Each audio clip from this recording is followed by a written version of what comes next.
ეს ეხება ადვოკატთა ასოციაციის ეთიკის კომისიას. ეთიკის კომისია პრაქტიკაში ადვოკატების მიმართ მტკიცების წვეთის არათანაბარ ზომიერად განაწილების პრინციპს. მაგალითად, სამოქალაქო სამართალში მოქმედებს პრინციპი, მტკიცების წვითი ეკისრება მას, ვინც ამტკიცებს და არა მას, ვინც უარყოფს. ეს საზრდე საკმაოდ კაფეითაა სამართალს საკუთრის კოდექსის 120-ში გაწეული. თითოეულმა მხარემ უნდა ამტკიცოს გარემოებები, რომელსაც იგი ამტკიცებს თავის მოთხოვნებს და შესაძლებლობებს.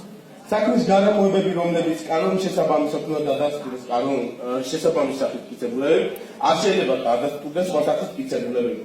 გონიურულებმა მტკიცებულებათა სტანდარტი თამაშობს სასიცოცხლო მნიშვნელოვან როლს სისხლის სამართლის პროცესში.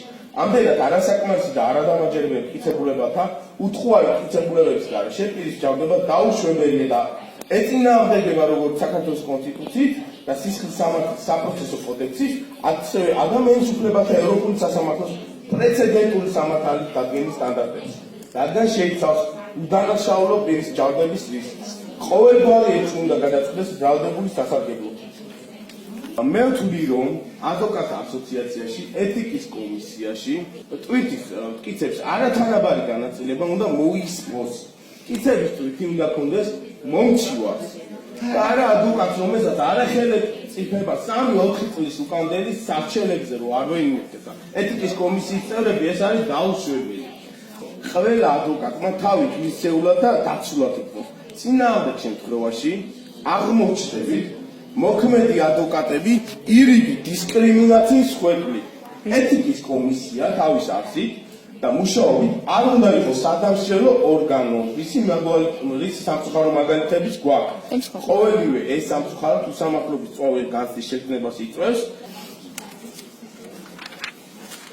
ასევე ყოველად დაუშვებლად მიმაჩნია ეთიკის კომისია, როდესაც ერევა ადამიანს საყოველთაოდ აღიარებულ კონდიციის კიდევ მეათე მუხლში, როდესაც თითოეულ პიროვნებას აქვს საკუთარი სიტყვით და აზრის გამოხატვის თავისუფლება და ეთიკის კომისია პირად Facebook მიმონაწერებში და Facebook სტატუსების განხილვაში შედის.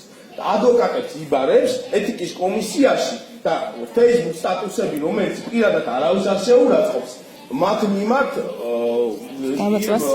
ახლა განმარტების აკეთებინებს და საადვოკატო საქმიანობაში ხელს უშლის.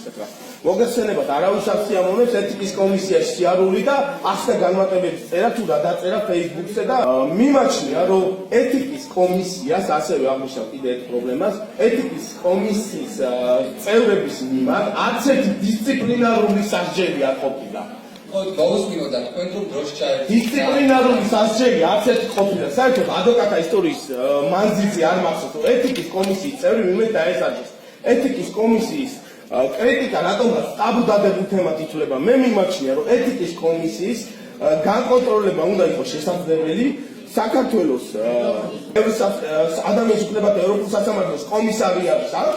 მე არ უნდა მიწევდეს საკონსტიტუციო სასამართლოში სიარული ადვოკატებს არ უნდა მიწევდეს საკონსტიტუციო სასამართლოში სიარული და ადამიანის უფლებათა ევროპულ სასამართლოსთან სიარული იმის გამო, რომ ჩვენი ფუნდამენტალური უფლებები იპოვა.